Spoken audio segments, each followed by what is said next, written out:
Philadelphia, the city of the Liberty Bell, of golden pages of history and bustling economic centers. But beneath that glamorous facade, there lies another Philadelphia, one few want to mention. There, sprawling junkyards and heavily polluted areas have become home to thousands of homeless people, a city within a city, where people struggle to make a living, to survive, and sometimes quietly disappear amidst mountains of garbage, smoke, and scrap.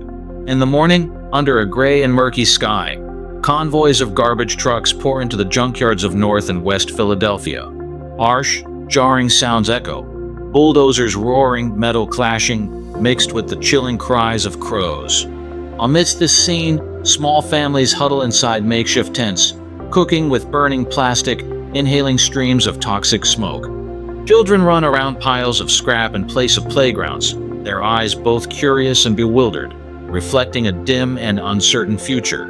Today, Philadelphia stands as a mirror reflecting two sides of urbanization. On one side, brightly lit, bustling streets. On the other, communities left behind, living in hunger and pollution. This is an image few tourists ever see, yet it exists right in the heart of a modern American city. Join us as we embark on a journey into the dark side of Philadelphia in 2025, where the light of civilization collides with the shadows of injustice and poverty. Inside the urban landfills of Philadelphia, another world unfolds, chaotic, harsh, yet full of paradox. In the districts of North, West, and South Philadelphia, junkyards stretch across dozens of hectares, like open wounds on the city's body. Every day, thousands of tons of household, industrial, and commercial waste are dumped, rising into towering mountains. Kensington, once a thriving industrial hub, has now become a vast open dump, precariously coexisting alongside modern streets, like two parallel worlds colliding within the same city. Amidst these mountains of garbage, an estimated 3,000 to 5,000 people live permanently. They are not only wandering men or drug addicts, but also children playing among the debris, teenagers growing up in the stench of burning plastic, elderly people huddled in makeshift tents, even pregnant women clutching their bellies as they walk across unstable ground. Without papers, without records, they become invisible to the healthcare and social systems, names that do not exist, even though they breathe, live, and endure every single day. Yet, even in this hell of waste, a unique community order emerges.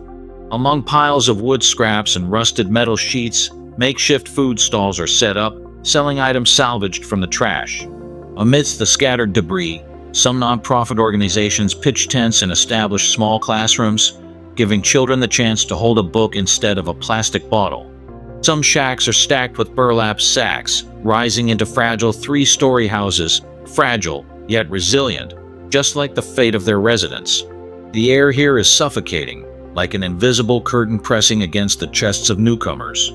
The acrid stench of burning plastic mixes with the rancid smell of grease, the stench of excrement, and industrial waste. Fine dust rises, clinging to skin and hair. Over the harsh symphony of clashing metal, bulldozers roaring endlessly, and crows screeching in intervals, a chilling symphony of survival on the brink of despair plays out. But the danger is not just suffocating air. Garbage landslides still occur, burying tents and even people under heavy layers of waste. The soft ground makes shelters prone to collapse at any moment. Methane gas accumulates beneath piles of trash, like a ticking time bomb waiting to explode. Each day, residents gamble with their lives, being crushed by trucks, falling into deep pits, suffering infections from needles, broken glass, or discarded medical waste. In this landscape, Philadelphia emerges not only as a modern city, but also as a place where forgotten communities are forced to exist amid trash.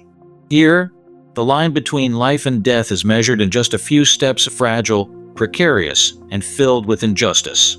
Every day, massive trucks from downtown Philadelphia rumble toward the junkyards of Kensington or along the Delaware River. Each truck, heavy with household waste, industrial debris, and commercial scrap, follows one after another like an endless current. The process is like a programmed machine.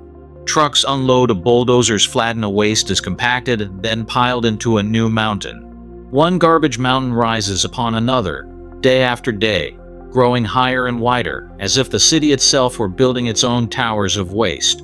In Kensington, some garbage mounds have already risen as high as 2- or 3-story buildings. People live right at the foot of those mountains, hearing every day the clattering of falling iron and metal, the roar of trucks as waste is dumped.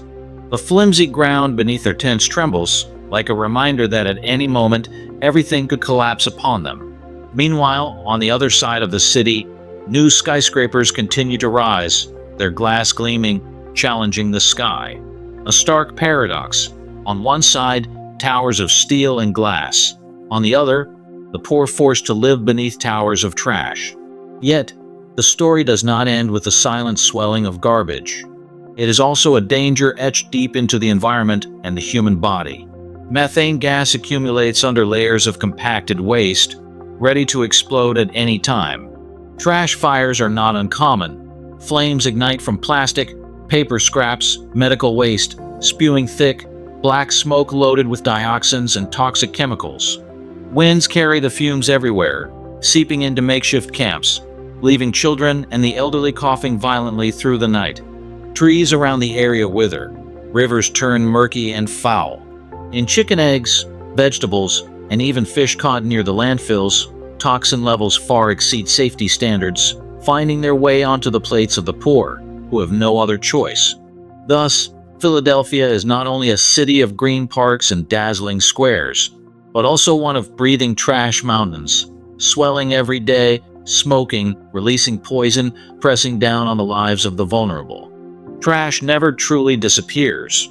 It is merely hidden, piled in places out of sight, only to return slowly, like a haunting shadow, reminding us of the true cost of urban development. Inside Philadelphia's trash city, the lives of thousands of residents unfold like a tragic film with no ending. Most are internal migrants from poorer states, once hoping to find jobs in this bustling city, but lacking vocational skills, facing prolonged unemployment, addiction, or cruel twists of fate, they ended up here. Some once had homes, jobs, and stability, but after misfortunes, illness, job loss, divorce, their lives unraveled, leaving them unwilling residents of the garbage. The main livelihood here is scavenging. People call them by a cold name, pemulung, those who live off waste. They dig through massive heaps of garbage, searching for plastic bottles, aluminum cans, metal scraps, old clothes, even broken electronics to dismantle for parts. Their calloused hands reek of burning plastic and engine oil, sometimes streaked with blood from cuts by broken glass. After a full day of labor, they might earn just a few dollars. In a month, their income ranges from only $30 to $65, barely enough for a meager dinner, let alone the dream of stability. Their homes are just as precarious. Rusty metal sheets, wooden planks, and patched-up burlap sacks form shacks, inside of which lie only a few old blankets, a flashlight, and a makeshift stove fashioned from a tin barrel. Electricity is unstable, tapped illegally from dangling overhead cables. Clean water is almost a luxury. Most rely on collected rainwater or runoff from the dump, cloudy and chemical-laden. Public toilets are nothing more than shared pits in the ground, without cover, breeding grounds for disease. Danger lurks everywhere, falling into gaping garbage pits, being run over by trucks while distractedly scavenging infections from bloodied needles or discarded medical waste. Many bear scars down their arms, burns across their backs, or endure relentless coughs, signs of chronic lung disease. Tuberculosis, pneumonia, sepsis, skin infections. Illnesses as common here as the flu elsewhere. And amid the roar of bulldozers, death can strike at any moment, swift, sudden, and without a name. Yet, even in this harshness, hope persists. Many parents, though starving themselves, save every penny to send their children to the makeshift schools within the dumps. The children sit at rickety wooden desks, under the faint glow of a flashlight, reading donated books page by page. For them, words are the only doorway to escape, the only path out of a fate imprisoned in waste. Their timid but determined voices spelling out syllables echo into the air, fragile but unwavering, a blending with the harsh clang of metal and refuse, as if to declare that even in hell, humanity continues to dream of heaven. In these dark corners, Philadelphia is no longer the city of the Liberty Bell. It becomes the ultimate test of human dignity, where the most vulnerable residents cling stubbornly to life, like flickering candles in a storm. Amid the massive piles of waste, the concept of a meal takes on a very different meaning. Food does not come from clean supermarkets or fresh produce stalls, but from trash. Expired packs of instant noodles, loaves of bread gone green with mold, wilted vegetables discarded at the market. All of these become the main ingredients on the dining tables of the people here. More than once, trays of leftovers from restaurants are found, congealed grease, sour stench overwhelming, but still sorted through carefully with the edible scraps salvaged. The makeshift eateries, a mini warrens built from a few wooden planks and rusted tin sheets, become familiar gathering spots. There, the owner sets out a cloudy pot of broth, ladles it over a few broken noodles, and tosses in some greens hurriedly picked from the garbage. The acrid smell of burning plastic rises from the fire, mixing with the stench of dioxin, clinging to hair and clothes. Yet customers still sit around, gulping down the hot liquid, because no matter how toxic, at least it quiets their gnawing hunger. Cooking gas is far too expensive, and firewood scarce, so plastic has become the common fuel. Each time a flame touches a piece of plastic, thick black smoke coils upward, stinging eyes and searing throats. A child sitting nearby rubs his eyes, coughing dryly, while his mother patiently stirs the pot of porridge, hoping it will be enough for the whole family. People here jokingly call what they eat trash tofu, pieces of fried bean curd golden and crispy on the outside, but soaked with chemicals inside. It is neither tasty nor nutritious, but it is cheap and fills the stomach, two things essential for survival. A health survey once showed that nearly 48% of residents living around the dump suffer from chronic respiratory illnesses. Those dry numbers come alive here, in every hacking cough, in every frail chest struggling to draw breath. Yet to them, toxic smoke or disease is never as frightening as hunger. Hunger drives people to eat, to survive, no matter the risk. Meals in this trash city are therefore both proof of human resilience and a tragic emblem of social injustice. While banquet tables overflow with food thrown away downtown, just a few miles away, thousands fight over scraps of stale bread to stay alive. In Philadelphia's trash city, fire is not only used for cooking. It is also a tool to turn plastic waste into something that can be exchanged for money. Empty lots among the debris often become makeshift furnaces. People collect bottles, nylon bags, and packaging, then burn them until they melt into thick black clumps, later mixed with sand and bits of cement to form crude building materials. Blue-purple flames flare up. Heavy black smoke twists into the sky. The acrid smell of burning plastic and the harsh stench of chemicals strike straight into the lungs, burning eyes and throats of anyone nearby. Yet the residents still wait patiently, coughing and choking for the finished product. Because for them, each hardened piece of burnt plastic can be sold for a few cents, enough to buy a packet of noodles, a moldy loaf of bread, or an old bottle of water. These plastic bricks are then carted away by traders, used for producing lime, cement, or even poured into the foundations of low-cost buildings. A vicious cycle forms. Trash plastic materials construction back into human life. But this circle is not healthy or sustainable.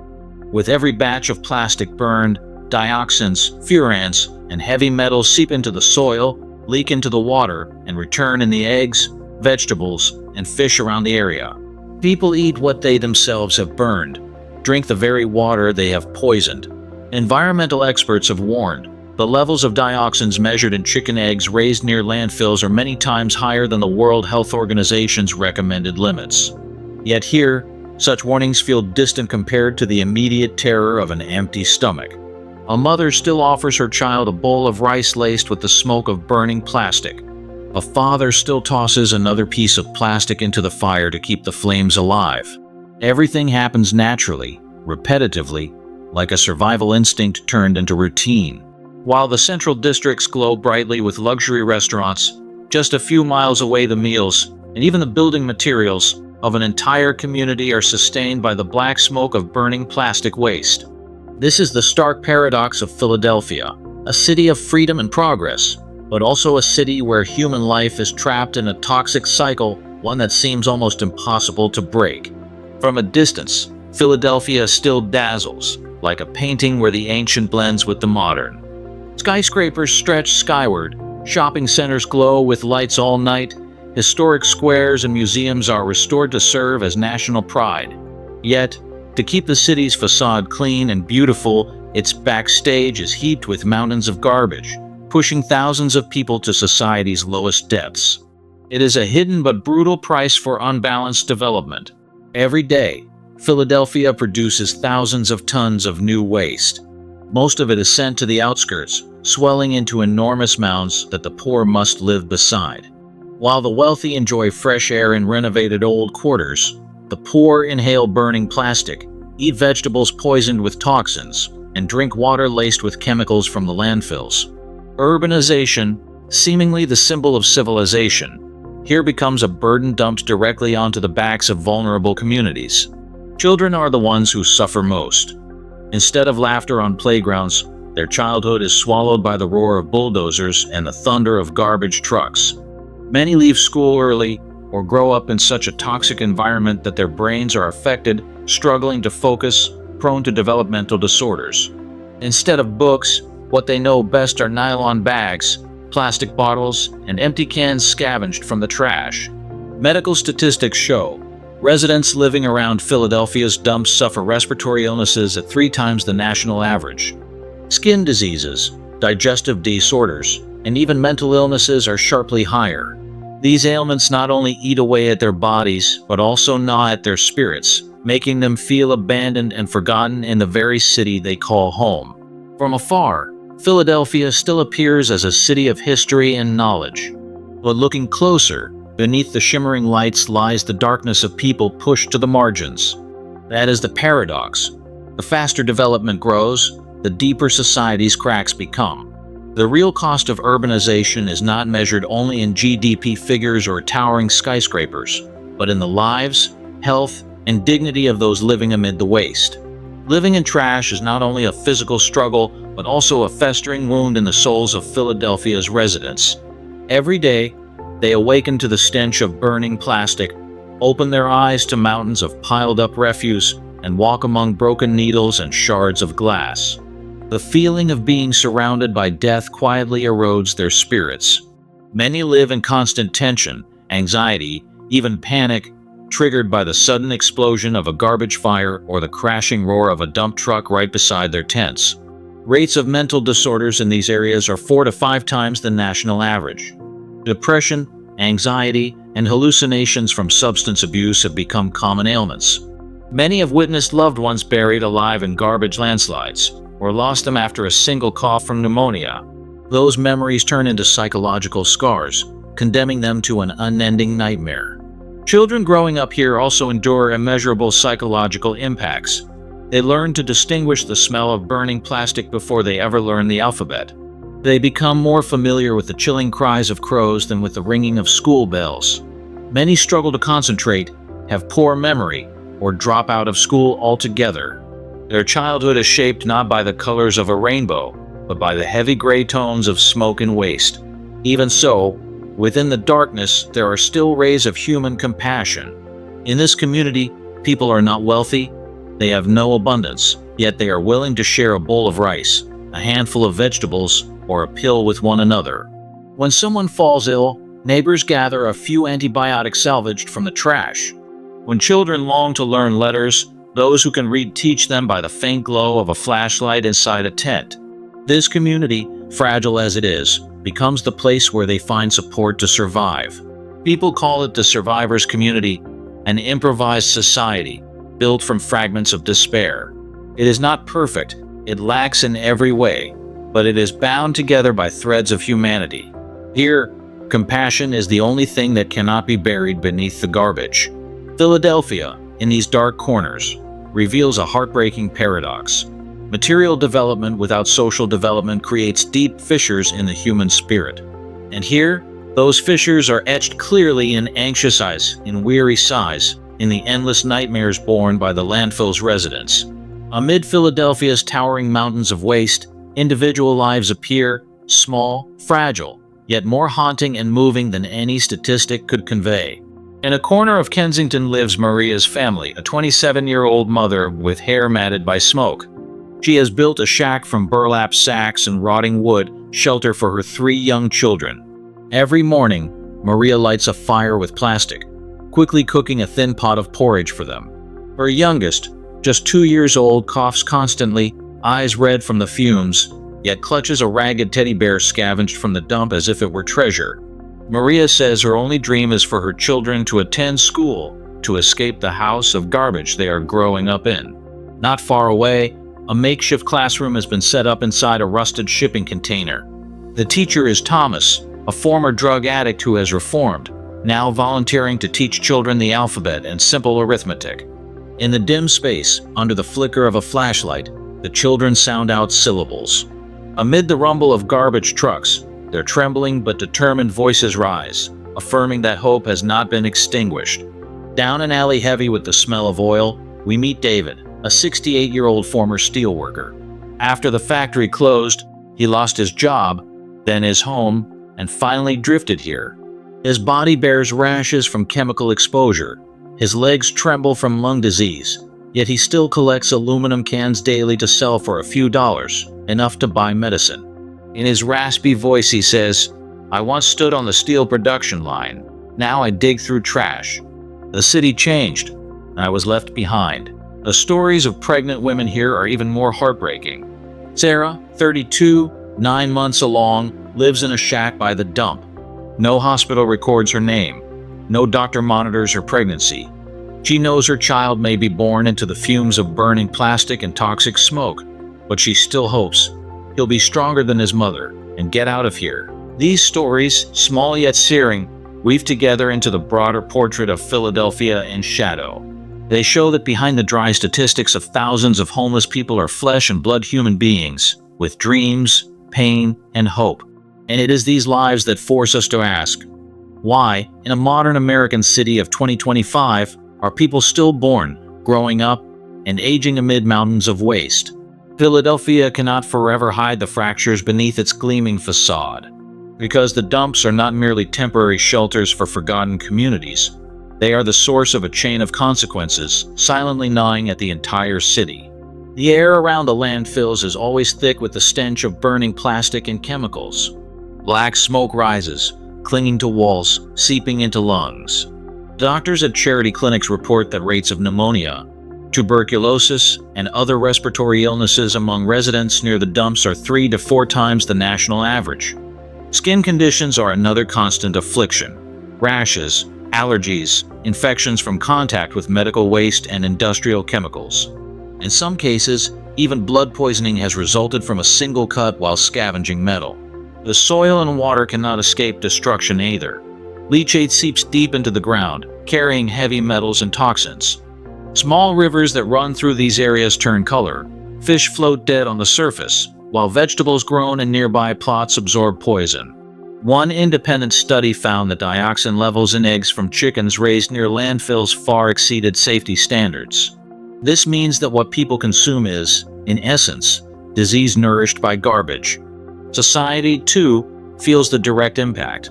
When a large community is forced to live on the margins, denied education, employment, and housing, crime and violence easily take root. Here, petty theft, fights over food, and even exploitation and abuse have become familiar realities. Children who grow up without proper schooling, deprived of job opportunities, are sooner or later pushed onto dark paths, addiction, violence, or repeating the cycle of scavenging that their parents endured. Consequences do not stop with the residents of this trash city. They seep outward, affecting public health, social security, and even Philadelphia's image in the eyes of international visitors. A city once celebrated as a cultural symbol must now confront its darker face. Growing social and environmental injustice, swelling like the garbage mountains within it. Philadelphia is therefore not only losing ecological balance, but also facing a humanitarian crisis. Waste does not merely pollute soil, water, and air, it pollutes the very future of the generations growing up here. Amid this grim picture of overflowing landfills, sparks of ideas and efforts to change still flicker. Philadelphia, like many other major American cities, stands at a crossroads. Continue to let vulnerable communities drown in waste, or find a more humane, sustainable path? One of the most discussed solutions is affordable, flexible housing. Instead of luxury projects downtown, the city could implement modular apartments, mobile, low-cost housing units that are nonetheless safe and sanitary for the homeless. Small in space, but with electricity, clean water, and most importantly, a true sense of home, something no tent on a landfill can ever provide. The Housing First policy has also been widely recommended by experts. Before thinking about job training or education, give the poor a permanent place to live. Only with a roof over their heads can people start again, find jobs, heal, send their children to school. In other cities, this model has proven effective. Homelessness rates dropped and public health care costs decreased. At the same time, Philadelphia must invest more in education and community health care. Makeshift classes in containers cannot replace real schools. If children here could access education early, they would have the chance to break free from the vicious cycle of poverty and waste. As for healthcare, expanding mobile clinics, providing basic medicine, and offering regular health checkups could help prevent diseases from spreading. Environmentally, the city must face the challenge of sustainable waste management. It cannot keep expanding landfills as it does now. Recycling technology, waste separation at the source, reducing single-use plastics, and stricter penalties for illegal dumping are necessary steps. Without them, Philadelphia will pay with the health of its future generations.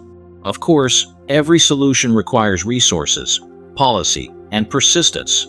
But above all, it requires a shift in perception. The residents of the dumps are not a burden on society, but human beings with dignity, aspirations, and the right to live decently. When that awareness spreads, hope will no longer be just faint flickers, but a fire strong enough to light up the whole city. Philadelphia still has a chance. The question is, will the city turn its back or extend its hand? Philadelphia, the city once resonating with the Liberty Bell, once seen as a symbol of American history and culture, now also reflects the raw dark side of urbanization. What the city discards does not vanish. It piles into mountains, belching black smoke, seeping into soil and water, and pouring straight into the lives of the most vulnerable. And yet, within this hell of waste, small flames of hope still burn. It is the child sounding out letters in a makeshift classroom, the mother skipping meals to save every cent for her child's schooling, the ailing old man who still gathers aluminum cans to survive another day. They believe that education, community, and compassion are the tickets out of the vicious cycle of poverty and pollution. The question still echoes: why, in 2025, are thousands of people still living and dying on landfills in the heart of a modern American city? This is not only Philadelphia's story. It is a story shared across the world, where consumption and development never stop. But the true cost is paid in the health, dignity, and lives of those left behind.